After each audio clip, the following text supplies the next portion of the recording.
오늘은 믿음의 권세 네 번째 시간입니다. 아마도 마지막 시간이 될 것 같은데 믿음의 권세 네 번째, 하나님의 권위에 대한 오해입니다. 하나님의 권위에 대한 오해. 본문은 로마서 1장 28절 29절인데 우리가 그 본문의 말씀을 읽기 전에 한번 생각해 보길 원합니다. 에베소서 6장 12절에 우리의 싸움은 혈과 육을 상대하는 것이 아니고 세상 주관자 하늘에 있는 악한 영들, 어둠의 권세와 싸우는 것이다, 이렇게 말씀하는 것이죠. 그래서 믿음은 내 눈에 보이는 대로, 내게 느껴지는 대로 가면 잘 갈 수 있는 게 아닙니다. 믿음은 권세와 권세의 싸움이 반드시 그 믿음 배경에, 믿음의 그 밑바탕에 깔려 있다는 것이죠. 그래서 내가 어떤 권세가 있는가, 이게 중요합니다. 믿음에서. 왜냐하면 이 권세가 없으면 우리는 믿음을 올바로, 믿음의 싸움을 올바로 싸워나갈 수가 없습니다. 내가 어떤 권세에 붙들려 있느냐, 이게 믿음의 가장 중요한 핵심입니다. 그리고 어떤 권세에 붙들려서 어떤 권세와 싸우고 있느냐, 어떤 권세와 마주대하고 대치하고 있는가, 이것이 굉장히 중요합니다. 그래서 이 권세에 대한 이 시리즈의 이 말씀들은 내가 주님의 권세에 붙들려서 이 악한 어둠의 권세를 이기는 것이 결국은 우리의 믿음이다라고 이해할 수 있는 것이죠. 그래서 하나님의 권세 아래 힘을 얻지 못하는 믿음은 승리하지 못하는 결정적인 이유가 그 문제의 핵심이 하나님의 권위를 바로 이해하지 못하기 때문이다라는 것입니다.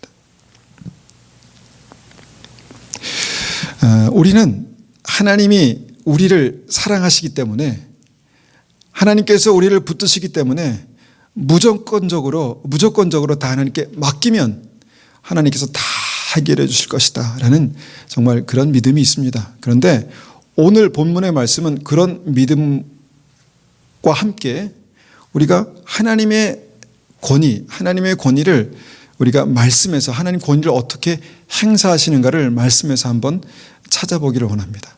전부는 아니지만 중요한 포인트를 우리가 한번 보기를 원합니다. 로마서 1장 28절 29절 말씀입니다. 제가 28절 29절을 제가 받들어 읽겠습니다. 또한 그들이 마음에 하나님 두기를 싫어하며 하나님께서 그들을 그 상실한 마음대로 내버려 두사 합당하지 못한 일을 하게 하셨으니 곧 모든 불의, 추악, 탐욕, 악의가 가득한 자요, 시기, 살인, 분쟁, 사기, 악독이 가득한 자요, 수군수군하는 자요 라고 말씀하십니다.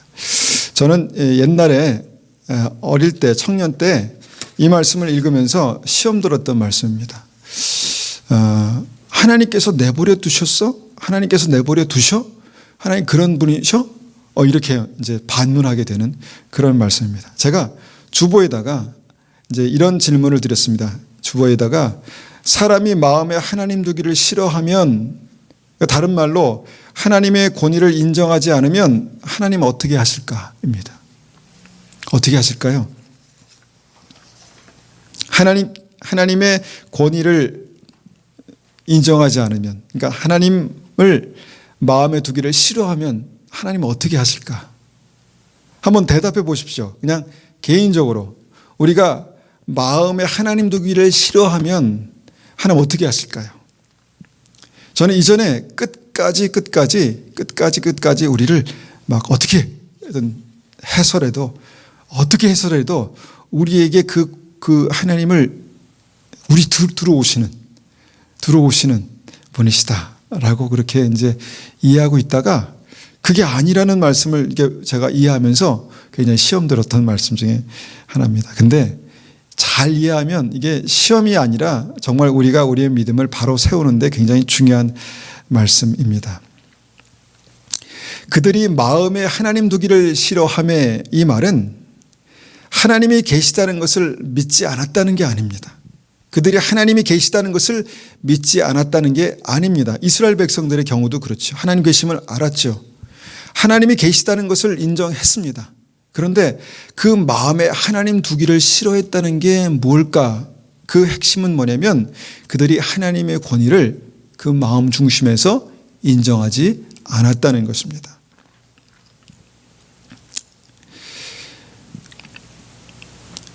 그런데 다음 말씀이 충격적입니다. 여기에서 우리가 하나님에 대해서 오해할 수 있는 부분이 있는데, 그러니까 하나님께서 그들을 내버려 두셨다는 것입니다. 이 단어가 굉장히 어떻게 보면 충격적이고 어떻게 보면 참 이해하기 어려운, 오해하기 쉬운 단어입니다. 그러니까 하나님께서 그들을 어떻게 하셨는가? 내버려 두셨다. 거기에 수식어가 붙는데 그 상실한 마음대로, 그 상실한 마음 그대로 그들이 원하는 대로 살게 내버려 두셨다는 것입니다. 여러분, 이 하나님의 결정에 대해서 어떻게 생각하십니까? 아니, 하나님이면 그러실 수 있습니까? 그런 생각이 안 드십니까? 그러니까 사람들이 하나님을 마음에 두기를 싫어하니까, 하나님의 권위를 그 마음에 두기를 싫어하니까 하나님께서 그들을 끝까지 막 쫓아가셔서 권위를 세우셨다, 들어가셨다, 뭐 그렇게 나와야지 될 것 같은데 하나님께서 그들을 내버려 두셨다, 이렇게 말씀하는 것이죠. 여기에서 우리는 하나님의 권위에 대해서, 하나님의 권위, 성경이 뭐라고 말씀하시는지를 우리가 바로 이해할 필요가 있습니다. 그렇게 되니까 그 결과가 그들의 삶 속에 나타나는데 그들의 삶에 불의와 탐욕, 시기, 미움, 다툼, 이런 열매들이 풍성하게 맺혔다는 것입니다. 그러니까 원인이 있었고 과정이 있었고 결과가 있었는데, 결과를 보니까 불의, 탐욕, 시기, 미움, 다툼, 그러니까 성령의 열매와 관련이 없는, 성령의 열매가 전혀 아닌 그런 것들이 아주 그 삶 속에 풍성하게 넘쳤다는 것이죠. 그 이유는, 그 과정에서 하나님께서 그들을 내버려 두셨고, 그 이유가 되는 것은 그들이 마음에 하나님 두기를 싫어했다, 이렇게 이제 되는 것입니다. 우리는 끝까지 이렇게 막 오셔서 야, 너 그렇게 살면 되겠니? 그렇게 살면 되겠니? 막 흔드셔서 뭔가 강압적으로 하나님의 권위를 바로 세우시면 얼마나 좋을까? 끝까지 참으시고 기다리시고 돌아올 때까지 끝까지 뭔가 하나님께서 계속 어떤 액션을 취하시면 얼마나 좋을까라고 생각하는데, 이 말씀에서는 하나님께서 그들을 내버려 두셨다, 이렇게 말씀하고 계신다는 것이죠. 물론 이것은 성경 전체를 이해할 때 너 싫어? 그럼 봐, 이런 게 아닙니다. 이스라엘 백성들 40년 동안 주님께서 그들을 끝까지 인도하시고 함께 하셨습니다. 그러니까 이게 뭐 단기간에 그렇게 한다는 게 아닙니다. 그런데 반드시 우리가 하나님께서 왜 이렇게 결정하셨는가, 왜 이렇게 그 권위를 행사하시는가를 우리가 알지 못하면 우리는 좋으신 하나님을 끝까지 믿으니까 내가 아무렇게나 살아도, 특별히 하나님의 권위를 내 삶 속에 인정하지 않아도 언젠간 내 연약한 믿음을 그냥 인정하시겠지, 그냥 받으시겠지, 받아주시겠지, 이렇게 한다는 것이죠. 이게 제가 젊을 때 신앙생활하면서 굉장히 충격이 됐던 말씀입니다. 하나님께서 내버려 두셔? 이게 무슨 의미인가? 내버려 두셨다는 게 무슨 의미인가? 여러분, 이것을 한번 고민할 필요가 있습니다. 우리가 같은 맥락에서 볼 수 있는 게 히브리서 6장 4절 6절 말씀이에요. 이것도 한번 읽어보겠습니다. 변화된 새 생활로 다시 돌아오지 못하는 사람들도 있습니다. 그런 사람들도 있습니다. 그들은 한때 하나님의 빛 가운데 살았고 하늘의 은사를 맛보며 성령을 경험한 사람들이었습니다. 믿음이 전혀 없다고 말할 수 없죠. 하나님의 선한 말씀과 앞으로 올 새로운 세상의 능력도 받았습니다. 믿음이 전혀 없다고 볼 수가 없습니다. 그런데 문제는 6절입니다. 그런데 그들이 그리스도를 떠나버렸습니다. 자, 누가 떠났습니까? 그들이 그리스도를 떠났다는 것입니다. 하나님을 마음에 두기를 싫어했다는 것입니다. 그들이 그리스도를 떠나버렸습니다. 떠난 주체가 누굽니까? 그들입니다. 그들이 그리스도를 떠나버렸습니다. 그런데 이거는 굉장히 그런 사람들도 있다고 말씀하시면서 시작했죠.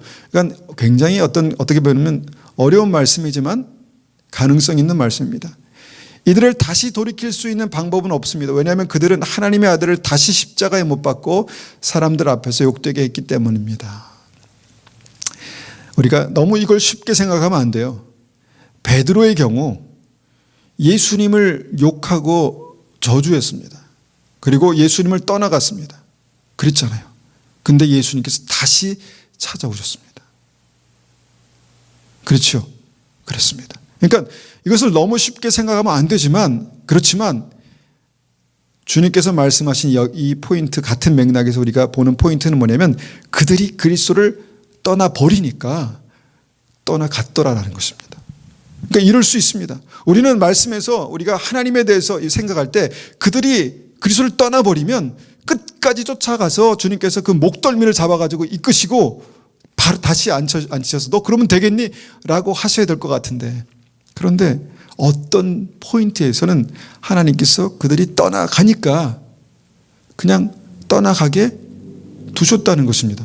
이게 참 이해가 돼요, 안 돼요?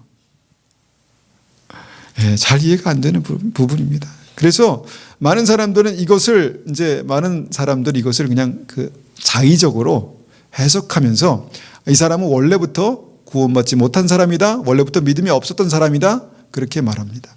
그런데 앞에서 우리가 보았듯이 전혀 믿음이 없었는가? 그렇지 않습니다. 한때 빛 가운데 살았고 성령을 경험하고 선한 말씀과 능력을 경험했던 믿음이 있던 그런 사람도 주님을 버리고 떠나니까 떠나지더라라는 것입니다. 이게 우리가 하나님의 권위에 대해서 오해하는 부분입니다. 다시 우리가 로마서 본문으로 돌아가서 보면 사람들이 하나님 아는 것을 하찮게 여겼으므로, 이것은 이제 쉬운 성경으로 이제 보는 것입니다. 사람들이 하나님을 마음에 두기를 싫어하며, 이거를 쉬운 성경에서는 이렇게 번역했습니다. 사람들이 하나님을 아는 것을 하찮게 여겼으므로. 어떻게 하면 하찮게 여겼을까요? 어떻게 하면 하찮게 여기는 것일까요? 많은 사람들이 신앙생활을 한다는 것에 대해서 굉장히 아주 가볍게 생각한다라는 것을 이렇게 아마도 표현한 것 같습니다. 하나님을 아는 것을 하찮게 여겼으므로 하나님께서는 사람들이 타락한 생각에 빠지게 하시고 사람들이 해서는 안 될 일들을 하게 내버려 두셨습니다. 이거는 조금 심각한 오해가 될 수 있는 문제예요. 그런데 이것은 하나님께서 힘으로 forcefully 그렇게 빠지가셨다, 이런 말씀이 아닙니다. 이 영어 성경에서 이 단어를 보면은 타락한 생각에 빠지게 하셨다, 상실한 마음대로 내버려 두셨다, 이 말씀은 abandon이라는 말씀을 써요. abandon. 이건 뭐냐면 force them, 그들을 그렇게 힘으로 버리셨다라는 게 아니라 그냥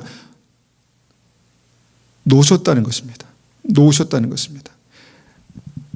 make them, 그들을 그렇게 만드셨다가 아니라 let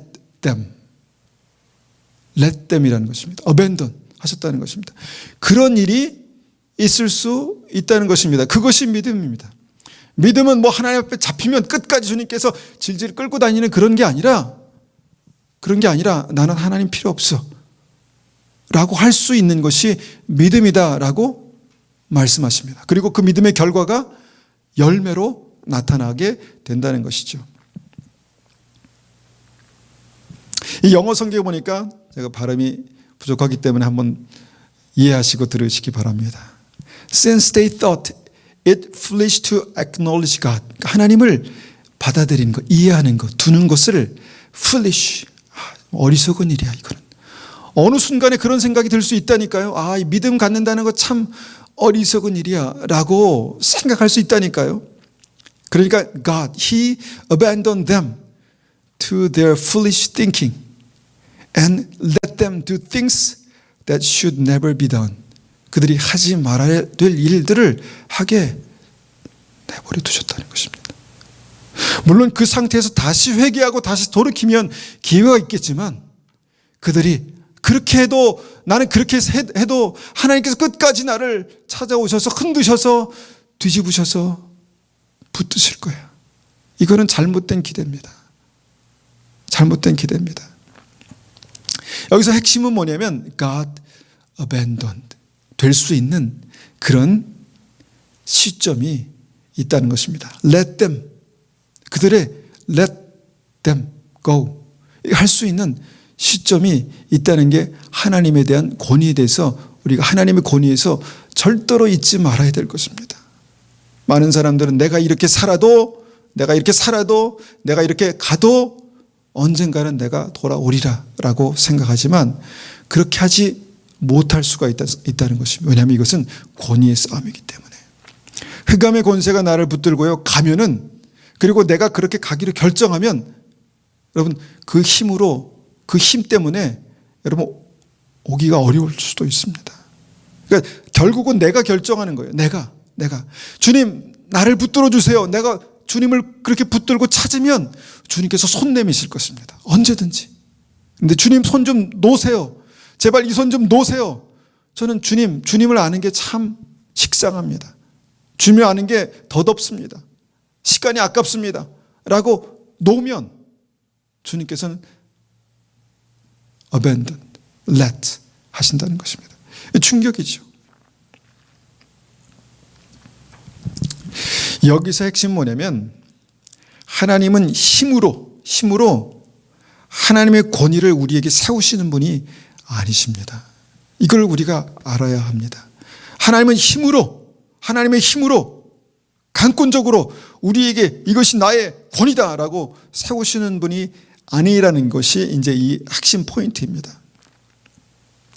그들이 하나님 두기를 싫어하며 그들이 마음에 하나님 두기를 싫어하며 그럼 왜 싫어했을까요? 왜 싫어했을까요? 한번 충분히 그 사람들 입장에서 한번 생각해 봅니다. 왜 마음에 하나님의 권위 두기를 싫어했을까요? 자기의 주권을 억압당하고 싶지 않은 생각 때문에 그랬을 것입니다. 내가 주권이 주체가 있잖아요. 내 주체. 내가 결정하고 내가 생각하고 내가 움직여갈 수 있는 이 주권을 하나님의 권위에 의해서 억압당하고 싶지 않은 생각이 있었기 때문에 그랬을 것이다 생각이 듭니다.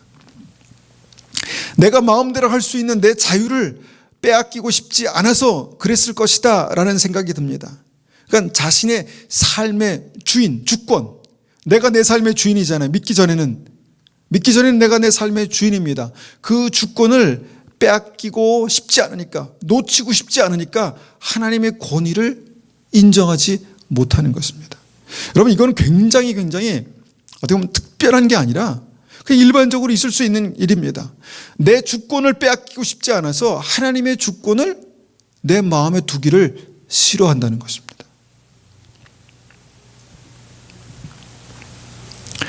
왜 그렇다고 지난 시간에 말씀드렸습니까? 내 뼛속에 새겨진 세상 권위에 대한 불신 때문에 그렇습니다. 하나님께서 내 인생의 권위를 잡으면 그 권위라는 말 자체가 나에게 부정적인 의미가 있기 때문에 하나님께서 내 인생의 권위를 잡으면 마음대로 하실까 봐 그게 불편한 것입니다. 그러니까 사람들이 우리를 하나님께 맡기지 못하는 거죠. 우리의 권위를 하나님의 권위를 인정하기가 불편한 겁니다. 신앙생활에서 반드시 그런 고비들이 있어요. 하나님의 권위를 인정하기가 불편해요. 왜냐하면 바로의 권위와 세상의 권위와 하나님의 권위를 혼동하기 때문에. 하나님께서 권위를 잡으시면 나는 억지로 끌려다니면서 휘둘리면서 뭔가 내가 하고 싶지 않은 삶을 살면서 근데 그렇게 살 거야 이런 생각을 하신다는 것이죠. 근데 말씀드렸죠. 하나님의 권위가 어떤 권위입니까? 나를 사랑하실 때 희생하시는 자기 생명을 희생하시는 권위입니다. 다 주시는 그런 권위인 것입니다. 그리고 나중에 함께 다스리게 하시는 왕으로 다스리게 하시는 그런 권위입니다. 이 세상에서 경험할 수 없는 권위예요. 이 권위를 모르기 때문에 우리는 하나님께 권위를 드리는 것을 부담스러워한다는 것입니다. 그래서 그 마음에 하나님 두기를 싫어하는 사람들이 생겨날 수 있다는 것입니다. 그렇게 오해하고 싫어하면 하나님은 그에게 권위를 억지로 행사하시는 분이 아니시다라는 게 오늘 본문의 중요한 포인트입니다. 하나님께서 우리에게 권위를 행사하지 않으신다는 의미는 뭐냐면 거기서 생명의 역사는 스탑된다는 것입니다. 내가 믿음으로 주님을 찾지 않아도 붙들지 않아도 인정하지 않아도 하나님께서 뭔가 하시겠지. 이거 잘못된 생각입니다. 믿음은 내가 주님을 영접하고 주님을 따라가고 자기 십자가를 지고 주님을 따라가는 것입니다. 나의 결정이 굉장히 중요합니다. 내가 하지 않아도 하나님 어떻게 하시겠지. 나는 지금 이 상태니까 하나님 이해하시고 어떻게 하시겠지. 이거 굉장히 위험한 생각입니다. 거기서 하나님의 역사가 스탑되는 것입니다. 스탑되는 것입니다. 왜냐하면 하나님의 권위를 내 마음에 두기를 싫어하니까 내가 하나님을 사실 내 마음의 주인으로 모시기를 싫어하니까 하나님의 역사가 거기서 스탑되는 것입니다. 나는 하나님 정말 멀찍이 계셔서 내가 필요할 때만 도와주세요. 좀 멀찍이 계셔서 내가 필요할 때만 도와주세요 라는 그런 생각이 들긴 하지만 여러분 그것은 뭐냐면 하나님의 권위를 인정하지 않고 하나님의 은혜는 내가 원하는 그런 믿음이라는 것입니다. 이것에서 생명의 역사는 일어나지 않습니다. 하나님을 간절히 찾고 붙들고 주님 그럴지라도 내가 연약한 가운데 있을지라도 내가 끝까지 하나님을 놓지 않겠습니다 라는 그 믿음이 그 마음이 굉장히 중요하다는 것이죠. 내가 완전하고 내가 온전해서 내가 믿음 생활 잘할 수 있는 성숙한 크리스찬이 되고 이거는 두 번째 문제 아무것도 아닙니다. 두 번째 문제입니다. 처음에 가장 중요한 것은 내가 주님을 내 마음속에 구주로 주인으로 그리스도로 모시는 것입니다. 하나님 두기를 즐거워하는 것입니다. 이것이 우리에게 굉장히 중요합니다.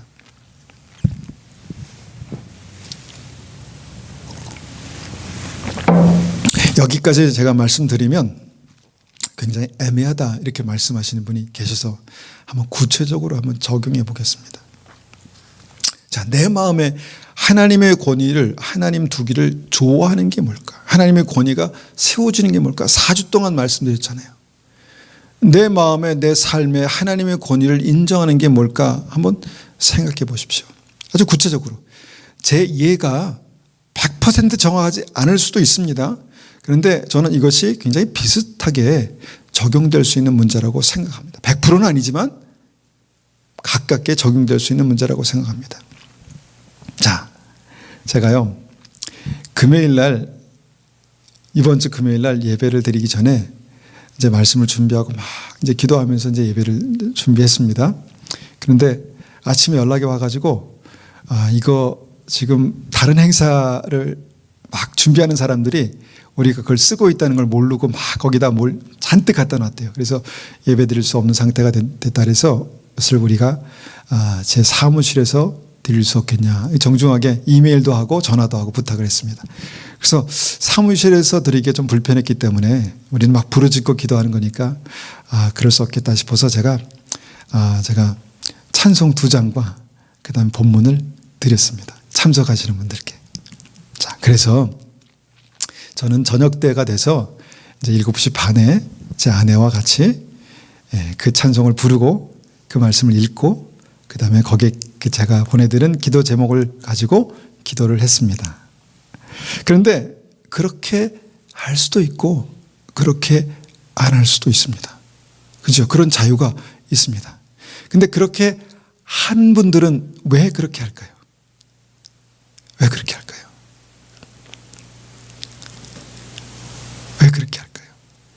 이런 과정들 속에서 하나님께서 우리의 삶에 역사하신다는 것을 믿기 때문입니다.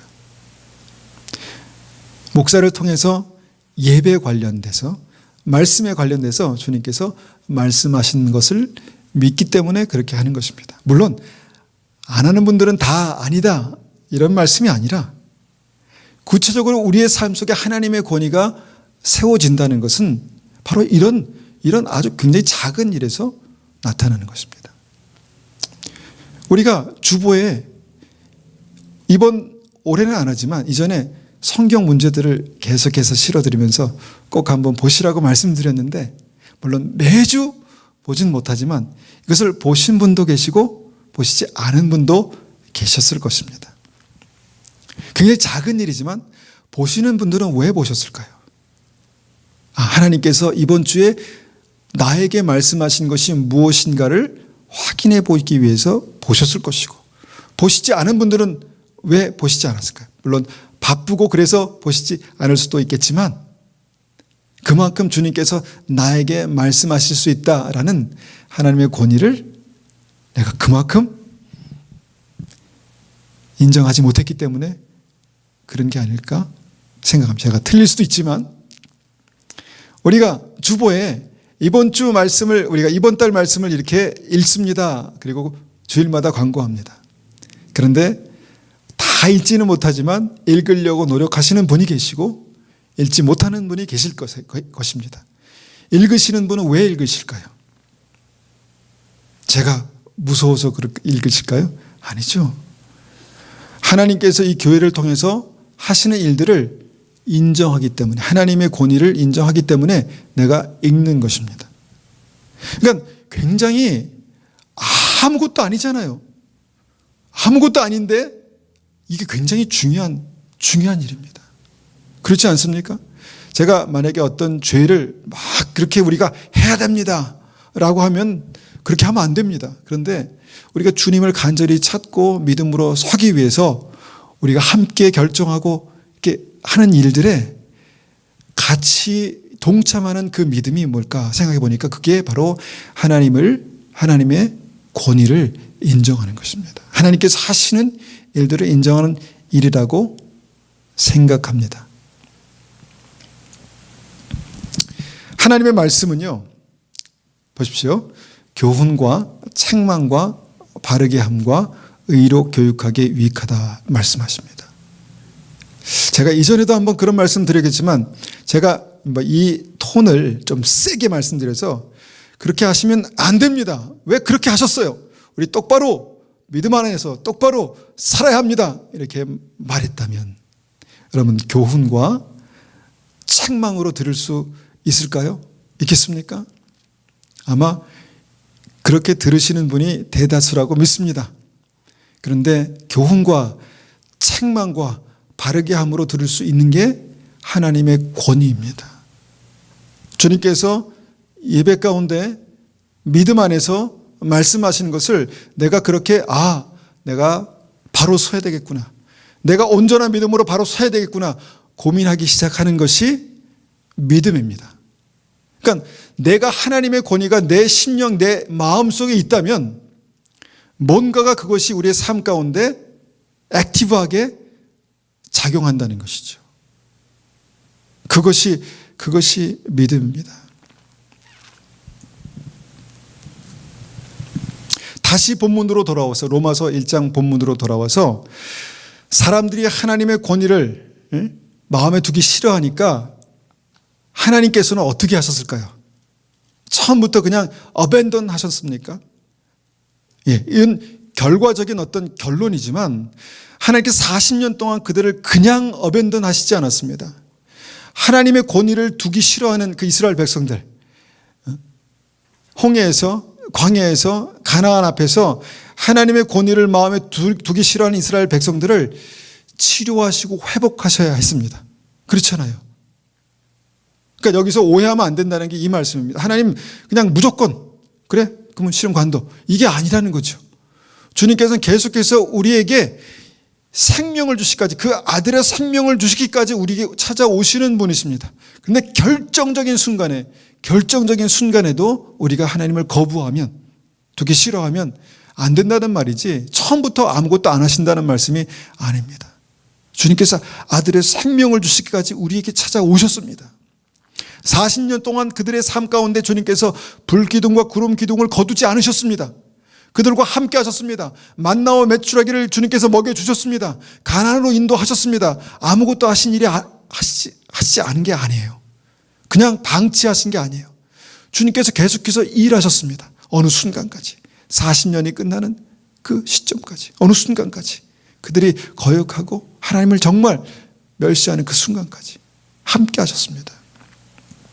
그런데 하나님께서 그들을 어떻게 하셔야만 했을까 생각해 보니까 하나님께서 그들의 생각을 400년 동안 그들의 뇌리 속에 심겨져 있는 그 바로의 권위에 대한 잘못된 권위에 대한 이해를, 인식을 완전히 바꾸시고 치료하셔야 했습니다. 그러니까 뼛속에 깊이 새겨진 그 부정적인 권위에 대한 부정적인 생각들을 걷어내시고 믿음의 온전한 하나님의 권위로 그렇게 세워 놓으셔야 했다는 것입니다. 그 방법이 뭐였습니까? 그 방법이 저의 삶을 돌이켜보니까 그 방법이 바로 고난입니다. 고난입니다. 고난을 통해서 하나님을 찾게 되더라고요. 고난을 통해서 겸손하게 되더라고요. 심각한 고난을 통해서 주님께서 나의 인생을 흔드는데 그때 주님 이렇게 부르게 되더라고요. 그럼 이것이 하나님께서 우리를 그냥 놔두시지 않고 우리를 고치시는 방법입니다. 자, 홍해 앞에서 우리가 보는 말씀이지만 출애굽 14장 11절에서 우리를 끌고 나와 광야에서 죽게 하는가? 그들은 실제로 그렇게 죽음을 경험했습니다. 야, 진짜 우리를 광야로 끌고 나와서 우리를 죽을 지경에 이렇게 만들어내는가? 그들은 그 죽는 그 고난의 순간에도 왜 그렇게 그것이 필요한지를 알지 못했습니다. 그래서 하나님의 권위를 이렇게 두는 게 아니라, 하나님의 권위를 붙드는 게 아니라 하나님의 권위에 도전합니다. 광야에서도 그랬습니다. 너희가 온 회중을 광야로 인도해 내어서 굶어 죽게 한도다. 왜 주님께서 배고프게 하셨을까를 생각해 볼 때 그들은 그것이 하나님의 권위를 절대적으로 붙들고 주님의 도움이 필요합니다 라는 믿음의 고백을 주님 앞에 드리면 됐었는데 그냥 그 권위를 버렸다는 것입니다.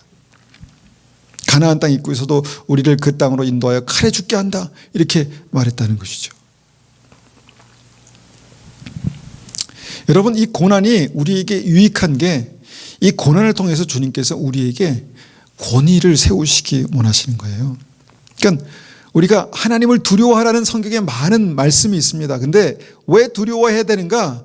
우리의 육체를 그냥 단순히 죽이는 게 아니라 우리의 육체를 죽이시고 영혼을 지옥에 던지실 수 있기 때문에 그분을 두려워하라 이렇게 말씀하고 있지요. 그 주님의 권세, 그 권위가 회복되는 게 믿음입니다. 주님 앞에 감사함으로 기쁨으로 나아가지만 경외함으로 두렵고 떨림으로 주님 앞에 서야 하는 이유는 주님께서 우리를 그렇게 하실 수 있는 분이 하나님이시기 때문에 우리가 그 믿음으로 주님 앞에 나아가는 것이죠. 우리가 이제 두 번째로 우리가 한 가지만 더 보기 원하는데 우리가 민수기 14장에서 이스라엘 백성들이 가나안 땅 앞에서 우리를 그 땅에 인도해서 칼에 맞게 죽게 하는도다라고 이제 말했잖아요. 그런데 그렇게 말한 데는 이유가 있습니다.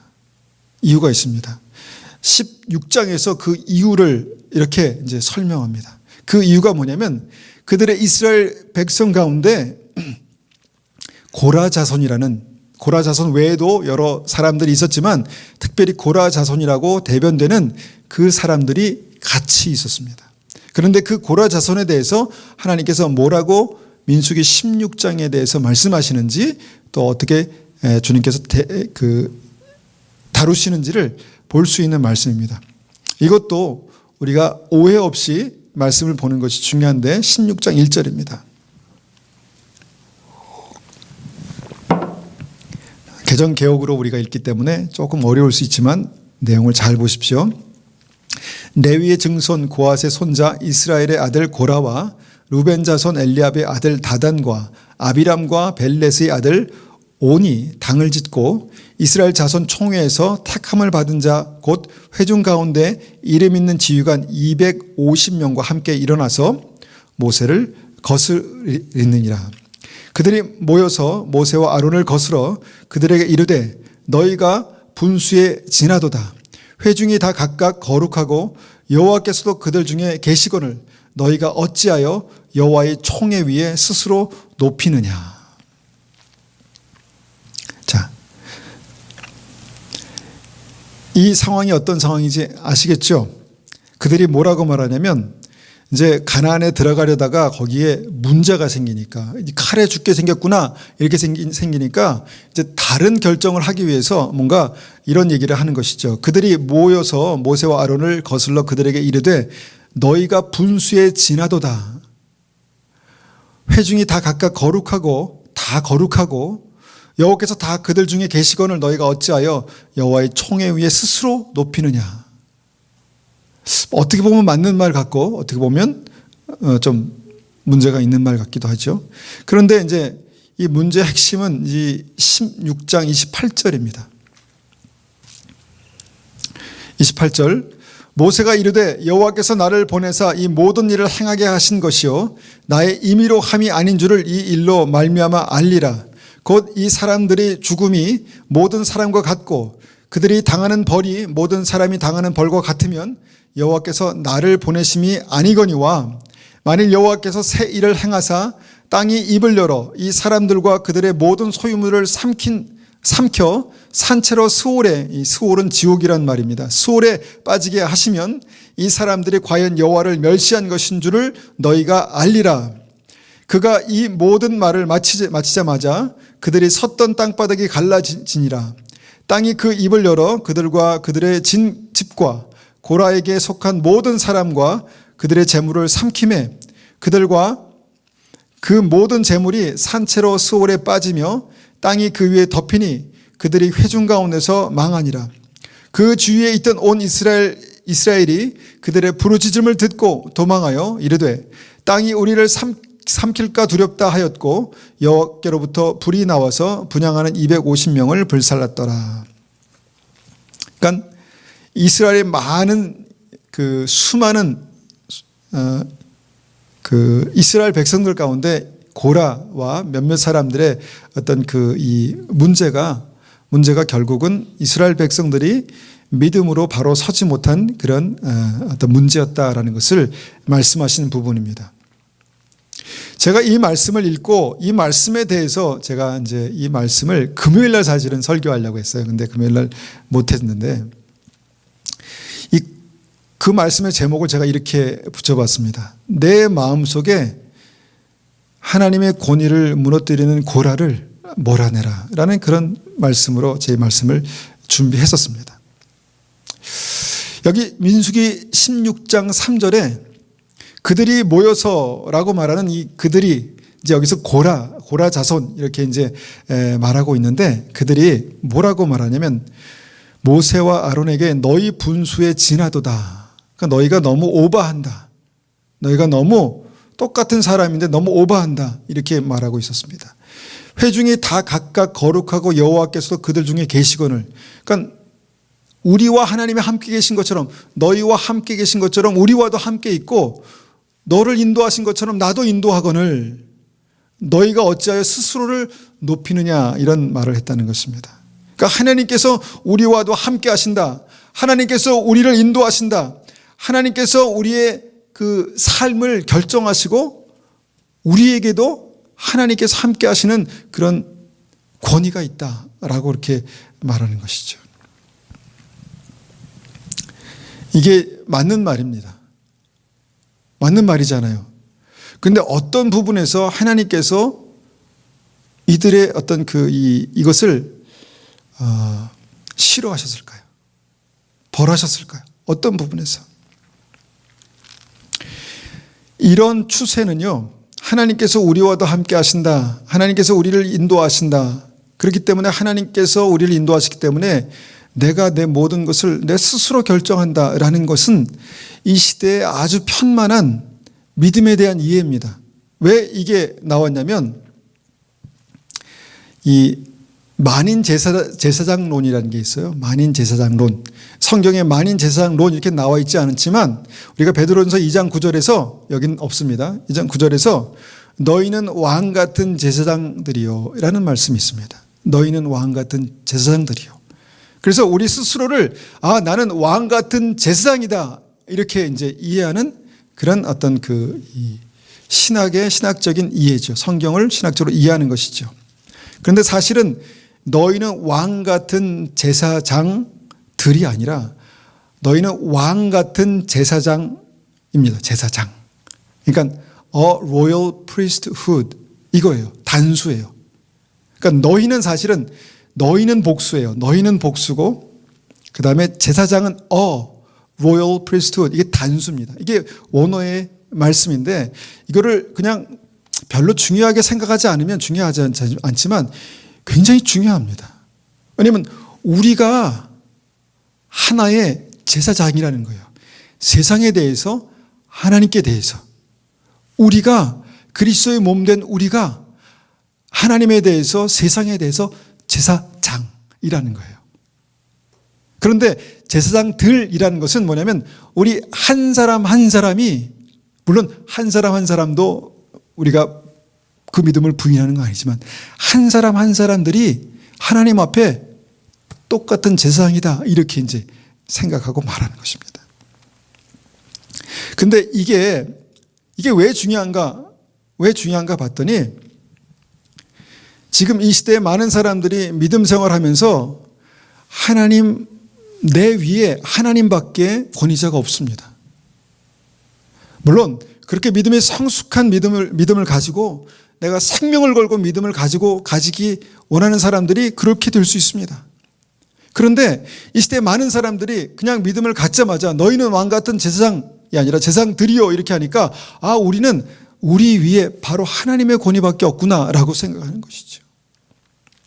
교회의 권위도 없고 목회자의 권위는 말할 것도 없고 그러니까 그렇게 돼버렸다는 것이죠. 그런데 이것이 내 믿음을 지키는데 굉장히 문제가 됩니다. 문제가 됩니다. 이 사단의 역사라고 저는 생각합니다. 사단의 역사. 왜냐하면 생활력이 없는 혼자 살 수 없는 어린아이를 너 혼자 살아. 너 혼자 살 수 있어. 바깥으로 보내는 거예요. 혼자. 너는 인간이야. 너는 모든 능력을 가지고 있는 인간이야. 너 혼자 할 수 있어. 보내는 거예요. 어떻게 될까요? 혼자 살아갈 수는 생명은 유지할 수 있겠죠. 그럴까요? 어려운 것입니다. 창세기부터 계시록까지 보면 하나님께서 하나님의 권위를 두시고 그 사람들을 주님께서 사용하시거든요. 그런데 왕 같은 제사장들이라고 오해하기 시작하면서 우리는 우리 위에 하나님의 권위밖에 없습니다. 이렇게 됐다는 거예요. 근데 이게 믿음을 더 뜨겁게, 더 깊이, 온전히 그렇게 갖게 도움을 줬으면 모르겠는데 그렇지 못했다는 것입니다. 내가 판단하고 내가 생각하는 게 다 맞는 거예요. 믿음 안에서. 내가 생각하고 내가 판단하는 게 말씀 안에서 다 맞는 거예요. 많은 사람들의 이 신앙이 그렇게 돼가고 있다는 것입니다.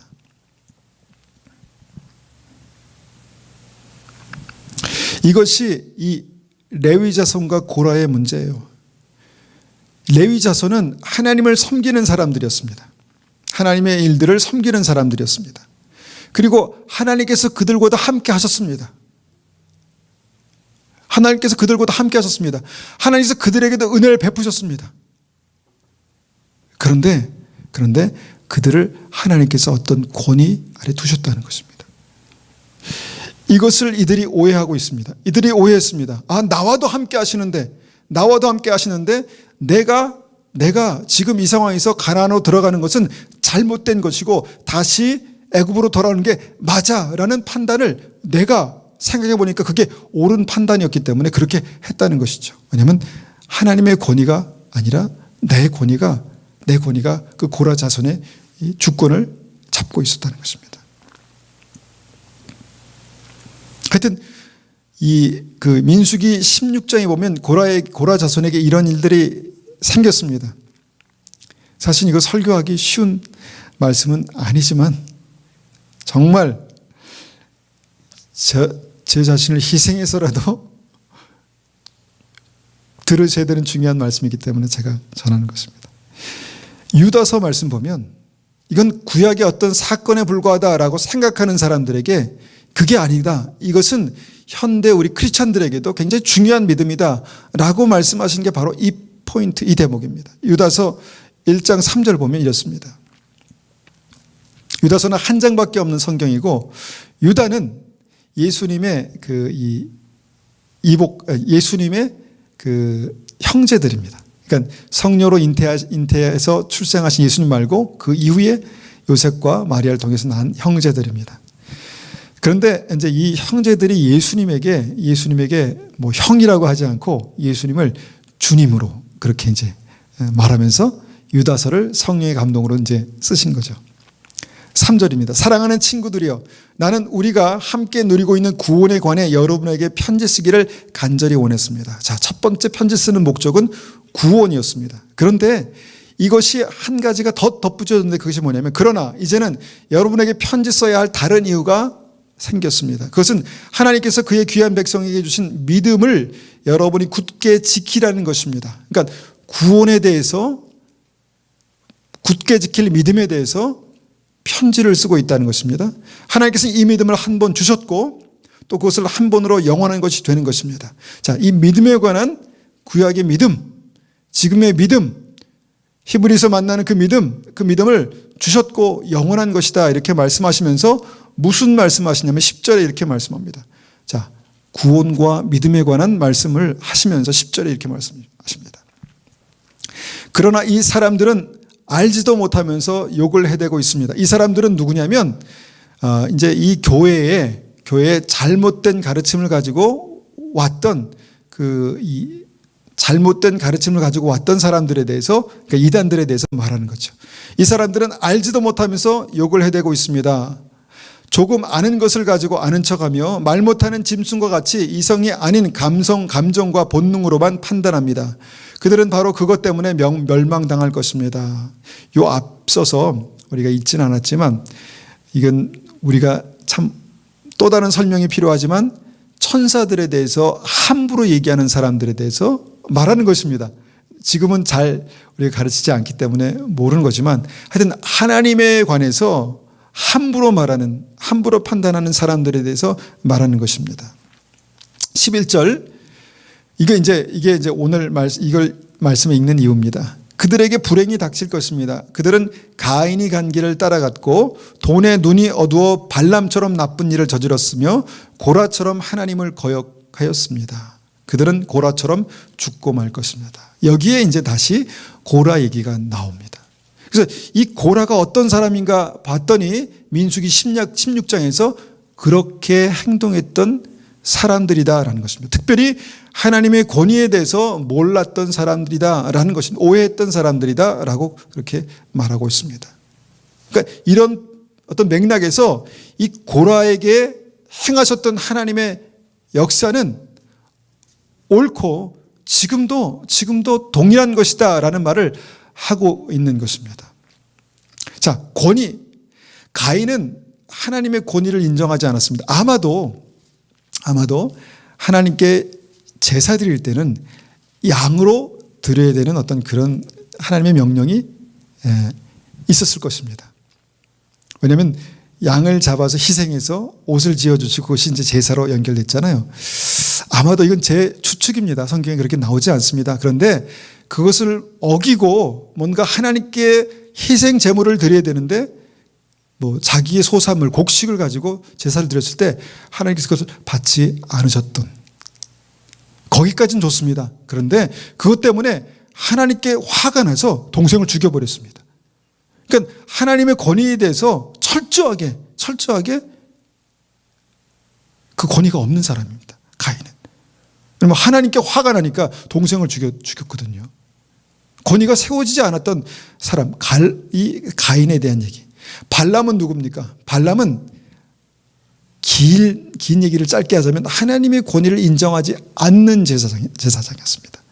돈 때문에 하나님께서 말씀하신 것을 뭔가 왜곡하는 그런 사람이었습니다. 권위가 없었던 사람이고, 마찬가지로 고라도 하나님의 권위가 없었던 사람이다라는 것입니다. 그리고 핵심은 고라처럼 살지 말라라는 것이죠. 그래서 저는 이 말씀을 적용하면서 제 마음속에도 그 고라와 같은 게 그런 기질이 있었습니다. 지금도 있는지 모르겠습니다. 고라처럼. 내가 내 인생의 주인이 돼서 내가 결정하고 내가 생각하는 것이 이거 하나님의 뜻이다 라고 굳게 믿고 그냥 가는 거예요. 말씀으로 나를 비춰보고 주님 이것이 생명의 길이 맞습니까? 이것이 하나님께서 기뻐하시는 길이 맞습니까? 고민하지 않고 내가 원하는 것 그 마음에 끌려서 내가 결정한 것이 하나님의 뜻이다. 추호의 의심, 조금의 의심도 없이 그냥 가는 이것이 내 마음속에 있는 이 고라라고 믿습니다. 내가 권위자인 거죠. 주님이 나의 주인이 아니라 내가 내 신앙의 주인이라는 것이죠. 그래서 주님은 인생의 고난, 위기를 만날 때마다 그 믿음의 뿌리를 드러내십니다. 누가 주인인지. 홍해에서, 광야에서, 가나안에서 그 인생의 고난을 통해서 누가 주인인지를 드러내신다는 것입니다. 진짜 하나님이 주인이신가? 하나님이 나의 주, 나의 하나님이신가? 아니면 내가 주인인가? 이것이 우리의 마음 가운데 숨겨져 있는 이 고라라는 것입니다.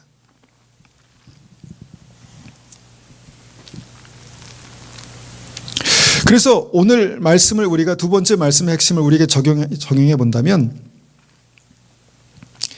내 마음 속에 있는 고라를 몰아내는 것이 하나님의 권위를 온전히 세우는 방법입니다. 내가 하나님 말씀을 알고 있습니다. 내가 예배 드립니다. 기도를 응답하셨습니다. 그래서 내가 하나님께 묻지 않아도 나는 하나님의 뜻을 분명히 알고 있기 때문에 기도하지 않아도 바로 갈 수 있습니다. 이건 잘못된 것입니다. 저도 잘못된 것입니다.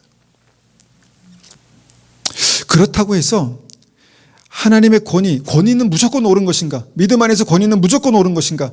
그런 말은 또 아닙니다. 왜냐하면 계시록 2장과 3장을 보면 거기에 거짓 선지자 발람에 대한 얘기가 나오고 자칭 선지자는 이사벨이라는 사람이 나옵니다. 그런데 주님께서 이 그리스도의 몸 안에 축출했을 때 잘했다 말씀하셨습니다. 잘했다.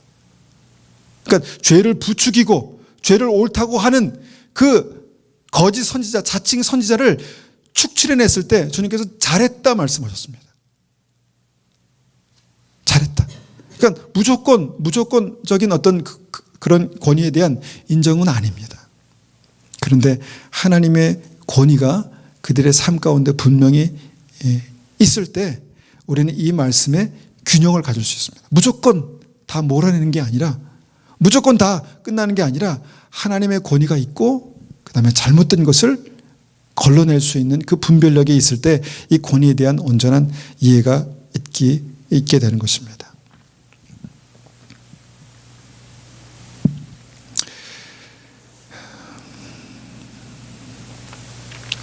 이 권위에 대한 얘기는요, 할 얘기가 참 많아요. 그렇지만 오늘로 마무리를 하려고 제가 몇 가지 말씀 더 드리면, 가룟 유다가요, 하나님 두기를 싫어했습니다. 마음속에.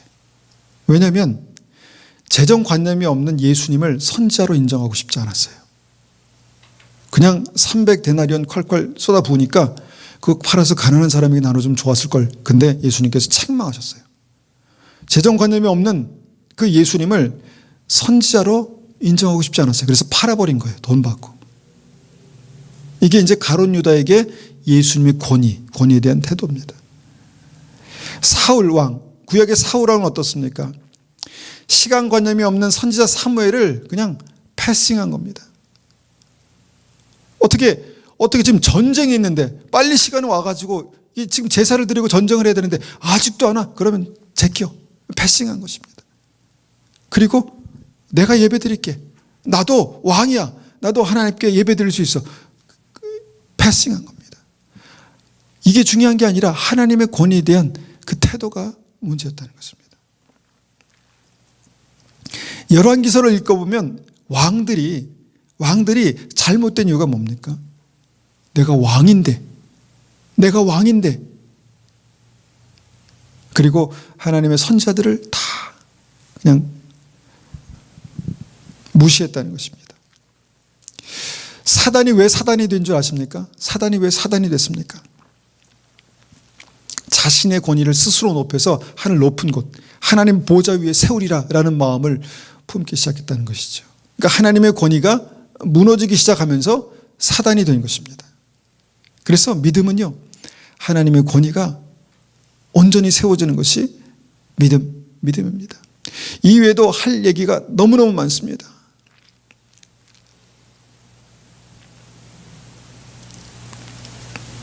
좀 건너뛰어서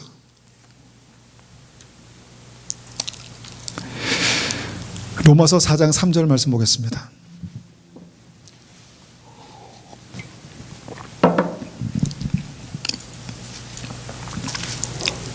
로마서 4장 3절, 성경이 무엇을 말하느냐? 아브라함이 하나님을 믿음에 그것이 그에게 의로 여겨진 바 되었느니라. 여기서 믿음이라는 것을 우리는 히브리서 11장에도 동일하게 보게 되는데, 아브라함이 하나님을 믿었다는 그 말씀이 어떻게 증명이 됐습니까? 하나님의 말씀을 믿어서 본토 친척 아비집을 떠났습니다. 하나님의 말씀을 믿어서 그 독자 이삭을 하나님께 번제로 드렸습니다. 그러니까 이 믿음을 주님께서 의로 여기셨다는 것입니다. 이 믿음이 하나님의 권위가 아브라함의 삶 속에 온전히 서 있다는 증거로 나타냈을 때 그 믿음을 의로 여기셨다는 것입니다. 하나님의 권위가 아브라함의 삶 가운데 있어서 하나님 말씀하시는 게 그에게 그 무게로 와 닿았을 때 그것을 하나님께서 믿음이다 이렇게 말씀하셨다는 것입니다. 자, 하나님께서 우리에게 너 생명을 바쳐라 이렇게 말씀하신 분이 아니세요. 권위에 대한 오해 그렇게 말씀하신 분이 아니에요. 그런데 굉장히 작은 일이지만 그 작은 일에 대해서 우리가 하나님이 나의 주인이십니다. 구주십니다. 이 권위가 온전히 회복되는 게 믿음이라면 여러분, 나의 믿음은 무엇입니까? 나의 믿음은 무엇입니까? 나는 믿음이 있습니까? 하나님의 권위가 나에게 있습니까? 내가 하나님의 말씀을 듣고 내가 하나님의 말씀을 들었을 때 이렇게 믿음으로 살아야 되겠구나 라는 그 무게가, 하나님의 권위가 내 삶 가운데 있는 것이 성경의 믿음이다라는 것입니다. 믿음이다라는 것입니다. 주님께서요, 돌들로도 말씀하실 수 있는 분이 부족한 저로도 말씀하실 수 있습니다. 전 그것을 믿고 이 자리에서 말씀을 전하는 것입니다. 믿으십니까? 하나님께서 말씀하시는 것을 믿으십니까? 더 엄청난 방법으로, 더 아주 신기하고 신비한 방법으로 말씀하셔야 믿으시겠습니까? 하나님의 권위가 우리에게 회복되는 것이 믿음입니다. 얼마나 단순합니까? 그 믿음이, 권위가 회복되는 믿음은요, 엄청난 것을 통해서가 아니라 아주 작은 일을 통해서 우리 삶 가운데 증거되고 하나님께서 그 믿음을 의로 여기시는 것입니다. 그 믿음을 의로 여기시는 것입니다. 그리고 그와 함께 하시고 그를 형통케 하시고 그를 이기게 하시는 것입니다. 그 권위가 바로 설 때 하나님의 권능이 우리의 삶 속에 나타나는 것입니다. 왜 나는 믿는데 나의 삶 가운데 능력이 없을까? 왜 나는 믿는데 내 기도에 능력이 없을까? 그럼 그것은 하나님의 권위가 내 삶 가운데 없기 때문입니다. 내가 하나님을 알지만, 내가 하나님을 인정하지만 나에게 하나님의 권위는 없을 수 있습니다. 하나님 저 멀리 저만치 계십시오. 불편합니다. 내가 필요할 때만 오셔서 나를 도와주시든지, 나는 내가 옳다고 생각하는 그 믿음의 길을 내 방식대로, 내 뜻대로 가겠습니다. 하나님 저만치 계시고 내가 필요할 때만 오십시오. 이것은 하나님의 권위가 없는 것입니다. 여러분, 이 말씀을 드리는 저는 정직하게 정말 하나님 앞에서 이런 믿음을 갖기를 원합니다. 저도 연약한 자이고 저도 이 말씀을 전했지만 100% 이렇게 살 수 없는 사람입니다. 그렇지만 이것이 옳습니다. 이것이 옳습니다. 이것이 하나님의 말씀이고 이렇게 살면 주님께서 우리의 삶을 붙드시고 반드시 이기게 하실 것입니다. 믿으십니까? 반드시 이게 하실 것입니다. 그들이 마음에 하나님 두기를 싫어하며 하나님께서 그들을 내버려 두셨다. 충격적인 하나님의 결정입니다. 그런데 여러분 반대로 한번 생각해 보십시오. 내가 하나님 두기를 기뻐하면, 내가 하나님을 내 마음에 두기를 기뻐하면 어떤 일이 일어날까요? 내가 하나님을 내 마음에 두기를 기뻐하는 게 뭘까요? 내가 하나님의 권위를 인정하여서 예배드리는 게 뭘까요?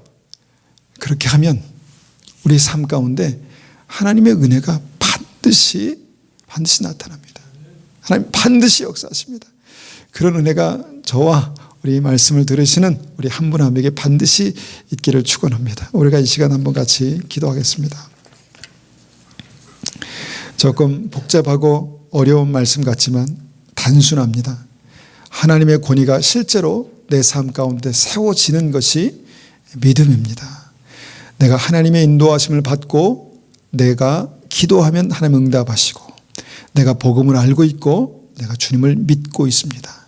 그렇지만 그 믿음, 알고 있는 믿음과 실제 믿음은 다를 수 있습니다. 그리고 그 다른 것은 하나님의 권위가 내 심령 가운데 온전히 세워지는 것입니다. 그런 은혜가 우리에게 있게 도와주십시오. 이 시간 한번 같이 우리가 말씀 앞에서 한번 같이 기도하겠습니다. 아버지 하나님, 저를 긍휼히 여겨주십시오. 주님 불쌍히 여겨주십시오. 하나님, 주님 앞에 나의 구주, 나의 하나님입니다 라고 고백하지만 하나님 정말 위기의 순간이 오고 어려운 순간이 오고 어쩔 수 없는 상황이 되면 하나님, 내가 결정하겠습니다. 주님, 내가 옳습니다. 내가 분명하게 올바른 결정을 할 수 있습니다 라고 먼저 생각하는 하나님, 우리의 믿음을 긍휼히 여겨 주시옵소서. 하나님, 우리가 중요한 결정을 할 때 주님 앞에 엎드려 기도하는 자가 되게 도와주시고, 중요한 하나님 일이 있을 때마다 주님 붙들어 주십시오. 주님의 은혜가 필요합니다 라고 기도하는 하나님의 사람들 될 수 있도록 역사하여 주시옵소서. 우리가 주님 앞에 나와서 하나님, 정말 하나님께서 불기둥과 구름기둥으로 인도하셨고 만나와 메추라기를 함께 먹었던 그 고라 자손이 하나님의 권위가 그의 심령 가운데 없었을 때 주님께서 그들을 몰아내셨던 것처럼, 하나님, 우리 심령 가운데 하나님의 권위를 알지 못하고 하나님의 권위를 인정하지 못하는 그 믿음이 있다면 주님, 이것을 완전히 우리의 심령에서 하나님 완전히 뽑아내기를 원합니다. 아버지, 저희 심령을 불쌍히 여겨주시고 긍휼히 여겨주시고, 하나님, 저희 인생 가운데 저희 삶 속에 하나님 그런 잘못들, 그런 오류들, 그런 죄들을 주님 하나님 용서하여 주시옵소서. 아버지 하나님, 우리가 하나님 제가 주님 앞에서 주의 말씀을 붙들고 믿음으로 살려고 하지만 하나님 끝까지 그렇게 살지 못했던 것을 주님 불쌍히 여겨 주시옵소서. 아버지 하나님, 우리가 이 말씀을 붙들고 진짜 하나님과 동행하는 믿음, 진짜 살아있는 믿음, 생명으로 역사하시는 그런 온전한 믿음을 갖기를 간절히 원합니다. 주님, 우리를 붙들어 주시옵소서. 우리를 붙들어 주시옵소서. 하나님의 말씀이 하나님의 말씀으로 들리게 하시고, 하나님, 우리가 주님 앞에 기도하는 그 기도가 하나님께 드리는 기도가 되게 하시고, 하나님께서 우리에게 말씀하시고 은혜 베푸실 때 정말 하나님의 임재 앞에서 우리가 그 말씀을 듣고 하나님 그 인생을 결정하는 하나님의 사람 될 수 있도록 역사하여 주시옵소서. 아버지 하나님, 우리는 연약하고 부족하지만 다시 한번 이 말씀으로 우리를 조명하여 주셔서 하나님, 이 말씀에 다시 한번 쳐서 복종시킴으로 하나님께서 원하시는 온전한 믿음을 갖게 하시고, 하나님 그 믿음이 하나님 우리의 삶 속에 살아있게 도와주시옵소서. 우리가 생각할 수 있을 때, 우리가 기도할 수 있을 때, 우리가 걸어서 주님 앞에 나올 수 있을 때 하나님, 이 놀라운 기회들을 우리가 하나님 헛되이 낭비하지 않게 도와주시고, 우리가 살아있을 때, 숨 쉴 수 있을 때, 기도할 수 있을 때, 찬송할 수 있을 때 주님, 주의 말씀을 붙들고 우리가 믿음으로 주님 앞에 나아갈 수 있도록 역사하여 주시옵소서. 아버지 하나님, 이 시간 주의 말씀대로 하나님 주님의 권위가 우리에게 온전히 회복되기를 원합니다. 하나님, 정말 주님께서 말씀하실 때 하나님 이 권위가 주님 온전히 회복되기를 원합니다. 주님, 그래서 주님께서 우리의 삶에 다시 한번 말씀하실 수 있는, 붙드시고 인도하실 수 있는 하나님, 그런 믿음이 되기를 간절히 원합니다. 하나님, 우리를 새롭게 하시고 붙들어 주시옵소서. 아버지 하나님, 우리의 연약함을 붙들어 주시고, 아버지, 우리를 놓지 마시고, 우리는 절대로 하나님을 버리지 않겠습니다. 절대로 하나님을 놓지 않겠습니다. 절대로 하나님 놓지 않겠습니다. 우리를 붙들어 주십시오. 하나님, 우리를 붙들어 주십시오. 우리를 붙들어 주십시오. 끝까지 우리가 주님을 간절히 찾는 그 열정을 가지고 주님 앞에 나아가는 하나님의 사람 될 수 있도록 역사하여 주시옵소서. 주님,